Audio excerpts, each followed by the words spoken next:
Hello सभी को नमस्ते। Very very good morning all of you. और आज बाल दिवस के ऊपर हम जवाहरलाल नेहरू जी की कुंडली है उसको डिस्कस करेंगे। ठीक है, तो नेहरू जी का जो चार्ट है उसको डिस्कस करते हैं, ज़्यादा देर नहीं करनी है अभी। ठीक है, तो 4 नंबर का लगन है उनका। 4 नंबर का जो लगन होता है वो आपके चंद्रमा का लगन होता है। ठीक है, चंद्रमा उसके लग्नेश होते हैं। सबसे ज़्यादा इंपॉर्टेंट प्लैनेट 4 नंबर के लगन के लिए चंद्रमा है। ठीक है, क्योंकि वो लग्नेश है, वो लगन में ही बैठा हुआ है। तो किसी चार्ट को आप देखो तो लगन का जो लग्नेश है वो अच्छी पोजीशन में हो तो जो चार्ट है वो अपने आप में यूनिक हो जाता है। ठीक है, इनका जो लगन लॉर्ड है वो चंद्रमा है, वो लगन में बैठा है। इसके बाद में देखिए सेकंड हाउस है, उसमें आपके शनि बैठे हैं। सेकंड हाउस में शनि 5 नंबर की राशि में बैठे हैं। 5 नंबर की जो राशि है वो आपकी सिंह राशि है। सिंह राशि आपकी गवर्नमेंट को, आपकी सत्ता को, उसको रिप्रेजेंट करती है। उसमें शनि का बैठना, सूर्य की राशि में शनि का बैठना। ठीक है, तो सूर्य राजा है और शनि आपकी जनता है। जनता, ये जनता जनार्दन वो। ठीक है, तो सूर्य के घर में शनि का बैठना मतलब बेसिकली आप राजा हो। जनता के बीच में आपने काफ़ी लंबा शासन किया है, काफ़ी लंबा इन्होंने मतलब कि कार्यकाल अपना पूरा किया था। ठीक है, और जनरली जो शनि है वो सूर्य की राशि में अच्छा फल नहीं देते हैं। ठीक है, तो लिविंग जो सिग्निफिकेशंस हैं उसके लिए अच्छा फल नहीं है, पर नॉन लिविंग सिग्निफिकेशंस के लिए अच्छा है। जैसे पीएम का पद है वो नॉन लिविंग सिग्निफिकेशंस है। ठीक है, और लिविंग सिग्निफिकेशंस मतलब रिश्ते, आपके रिश्तों के लिए ठीक नहीं है। ठीक है, आपके जो रिश्ते हैं किसी के साथ में जुड़ना, रिश्ते निभाने, उनके लिए ठीक नहीं होते हैं। आपका शनि का सेकंड हाउस में बैठना, ठीक है, परिवार का घर है वो। ठीक है, वो 5 नंबर राशि वहाँ पे पड़ रही है। इसके बाद में देखिए जो मंगल है वो थर्ड हाउस में है। इनका योग कारक, सबसे ज़्यादा योग कारक प्लैनेट है वो मंगल है, वो थर्ड हाउस में है। उसका थर्ड हाउस में होना मंगल का ये रिप्रेजेंट करता है कि सामने वाला है वो बहुत ही ज़्यादा मतलब कि बोल्ड पर्सनैलिटी है।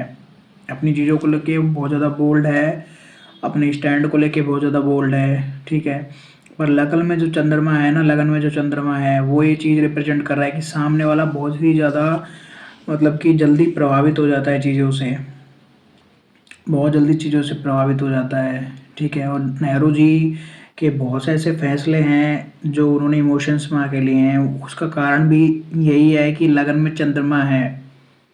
ठीक है, लगन में चंद्रमा है, इमोशंस में आके आप फैसले ले रहे हो कई, तो वो उसका कारण भी यही है। ठीक है, और थर्ड हाउस में मंगल का होना बेसिकली आपकी पॉलिटिक्स के लिए सही है। ठीक है, क्योंकि आप एफर्ट करते हो अपने काम को लेके, अपनी चीज़ों को लेके। फोर्थ हाउस में आपके शुक्र और बुध, फोर्थ हाउस में शुक्र और बुध अच्छे हैं, बुरे नहीं है। ठीक है, क्योंकि फोर्थ हाउस में शुक्र को दिग्बल मिलता है, वो अपनी ही राशि का है। ठीक है, और बुध को भी वहाँ पे अच्छा बल मिलता है। ठीक है, बुध को बेसिकली लगन में बल मिलता है, फोर्थ हाउस में ठीक है, वो इतना बुरा नहीं है। पर शुक्र को वहाँ पे बल मिलता है, अपने ही घर में है वो। देखिए 2 प्लैनेट हैं, चंद्रमा है वो अपने ही घर का है, शुक्र अपने ही घर का है, तो अपने मूल त्रिकोण के हैं 2 प्लैनेट। और लगन लॉर्ड का अच्छा होना बहुत ज़्यादा इम्पोर्टेंट होता है। उसके बाद में आपके जो सेकंड जो योग कारक ग्रह हैं वो हैं आपके मंगल, उनका थर्ड हाउस में होना अच्छा है, बुरा नहीं है। और वो आपके भाग्य स्थान को दृष्टि दे रहे हैं यहाँ से। ठीक है, यानी आपके भाग्य के लिए भी वो ठीक है। इसके बाद में शुक्र का और आपके बुध का फोर्थ हाउस में होना ये बेसिकली आपको इमोशनल सेंसिटिव बनाता है। ठीक है, आपको थोड़ा सा इमोशनल सेंसिटिव बनाता है। लगन में आपके चंद्रमा होना, फोर्थ हाउस में आपके शुभ ग्रह होना, शुक्र और बुध का होना, ये आपको इमोशनल सेंसिटिव बनाता है। कई बार तो आपको आपका जो आसपास के लोग हैं उनसे ही विरोध झेलना पड़ रहा है। ठीक है, इनके साथ में भी यही हुआ था, क्योंकि वल्लभ भाई पटेल, सरदार वल्लभ भाई पटेल और इनका कम जमता था। उसका कारण यही है कि थोड़े इमोशनल सेंसिटिव ज़्यादा थे। ठीक है, फिफ्थ हाउस में सूर्य है, फिफ्थ हाउस में सूर्य है 8 नंबर की राशि में, तो ऐसा इंसान किसी की जल्दी सुनता नहीं है।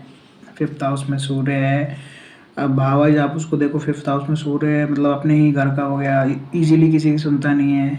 ठीक है, इजीली किसी की सुनता नहीं है। अगर उसको इमोशंस में बह के कोई काम करना है तो वो कर देंगे। ठीक है, और उनके फैसले भी कुछ ऐसे रहे हैं, आपको पता है इतिहास में वो चीज़ें हैं, तो आप पढ़ सकते हो चीज़ों को। उसके बाद में देखिए 6th हाउस है, उसमें आपके बृहस्पति और केतु हैं। बृहस्पति और केतु का 6th में होना ये रिप्रेजेंट करता है, और वो अपने ही साइन का है बृहस्पति। वहाँ पे बृहस्पति अपने ही साइन का है, केतु के साथ में है। तो ये एक चीज़ ना डिनोट करता है कि आप ना दूसरों को खुश करने के लिए भी कई बार फैसले लेते हो अपनी लाइफ में। बृहस्पति का छठे भाव में होना ये रिप्रेजेंट करता है कि आपसे ना, मतलब कि आप ये चाहते हो कि मेरे से कोई भी नाराज़ ना हो, मेरे से कोई भी नाराज़ ना हो। पीपल प्लीजिंग टाइप पर्सनैलिटी सामने वाले को बनाता है वो।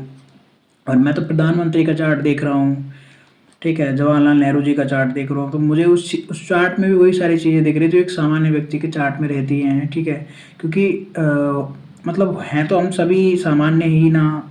आपको एक पद मिला है, आप उसकी गरिमा को मतलब कि जिस भी तरीके से है उस पद को संभाल रहे हो, अपने तरीके से चीज़ों को हैंडल कर रहे हो, वो सब ठीक है। आपने बड़े लंबे टाइम तक शासन करा है, ठीक है, पर आपका जो लगन लॉर्ड है वो सबसे बड़ी कहानी कह रहा है आपकी, कि चंद्रमा का लगन में होना बेसिकली सामने वाला इमोशनली थोड़ा सा भाव में जल्दी बह जाता है, तो वो कई बार दिक्कत में डालता है।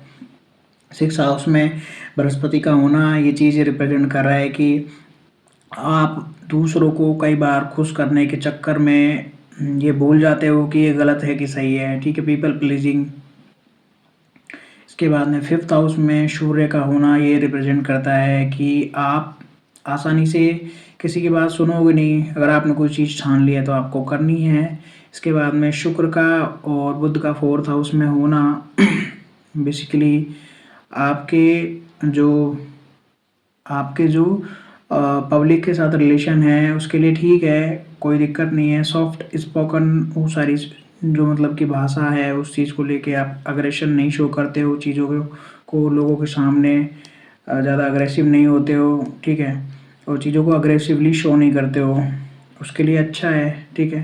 इसके बाद में 3rd हाउस में मंगल का होना ये थोड़ा सा आपको हल्का सा अंदर से मतलब कि साहसी और पराक्रमी बनाता है, कि मतलब कोई स्टेप लेना है तो बोल्डली लेना है कि भाई मेरे को ये चीज़ स्टेप लेना है, तो मैं उस चीज़ को ज़्यादा मतलब कि सोच विचार नहीं करूँगा। फिर 2nd हाउस में शनि आपकी फैमिली रिलेशन के लिए, आपकी पार्टी में रिलेशन के लिए थोड़ा सही नहीं है, ठीक है।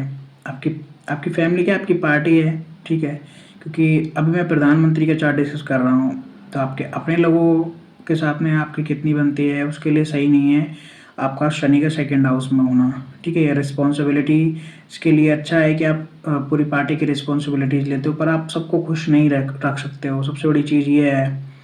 6th हाउस में बृहस्पति का होना ये रिप्रेजेंट कर रहा है कि आप सबको खुश रखने की कोशिश करते हो, कई बार अपने आप को इंसान भूल जाता है, ठीक है। और ये तो नेहरू जी का चार्ट है, अपने आप में यूनिक चार्ट है। लगन में लग्नेश का होना बहुत अच्छा है। इसके बाद में देखिए 4th हाउस में शुक्र का और बुध का होना अच्छा है। शुक्र का वो वहाँ पे दिग्बल है, अच्छी पोजीशन में है वहाँ पे। फिर बृहस्पति का अपने ही घर में होना अच्छा है, मूल त्रिकोण में। इनके 3 ग्रह हैं जो मूल त्रिकोण के हैं। अब इनके पहला है चंद्रमा, दूसरा है आपका शुक्र, तीसरा है आपका बृहस्पति, ठीक है। इसके बाद में भावाई जो है आपके सूर्य की स्थिति अच्छी है, वो पंचम में है 8 नंबर की राशि में। इसके बाद में मंगल की स्थिति अच्छी है तीसरे भाव में 6 नंबर की राशि में। तो भावाई जो काफ़ी जो प्लैनेट्स है उनकी पोजीशन अच्छी है। लगन लॉर्ड अच्छी पोजीशन में है। आपके बुध की पोजीशन ठीक है, बढ़िया है, वित्त राशि में है वो। फिर शुक्र की पोजीशन अच्छी है, फिर आपके सूर्य की पोजीशन अच्छी है, फिर आपके बृहस्पति की पोजीशन अच्छी है। तो 5 ग्रह कम से कम हैं जो जिनकी पोजीशन अच्छी है। और दूसरी जो सबसे बड़ी बात है, इनका जो प्लैनेट्स का जो पोजीशन है वो राहु केतु एक्सिस में है। तो बहुत से लोग हैं, जब लोगों को काल सर्प दोष को लेके उदाहरण देना होता है तो इनकी कुंडली को लेके उदाहरण देते हैं कि इनकी कुंडली में काल सर्प दोष है, बिल्कुल है इनकी कुंडली में काल सर्प दोष। और इनकी कुंडली में आप देखिए कि शुक्र अपने घर का है, ठीक है, बुध मित्र राशि में बैठा है, उसको शुक्र के बाद में भावल है, लगन लॉर्ड लगन में है, जिस लगन का स्वामी है वो वहाँ पे है। फिर जो उसका योग कारक ग्रह मंगल है वो भाग्य स्थान को देख रहा है। फिर इसके बाद में आपके सूर्य हैं वो 11th हाउस को देख रहे हैं, जो आपके लाल नेटवर्क सर्कल है उसको रिप्रेजेंट करता है। बृहस्पति आपके छठे भाव में है, केतु के साथ में बृहस्पति का होना शुभ है, अच्छा है, बुरा नहीं है वो, ठीक है। तो चार्ट ओवरऑल जो चार्ट है वो अपने आप में यूनिक चार्ट है, ठीक है, अपने आप में यूनिक है इनका चार्ट नेहरू जी का।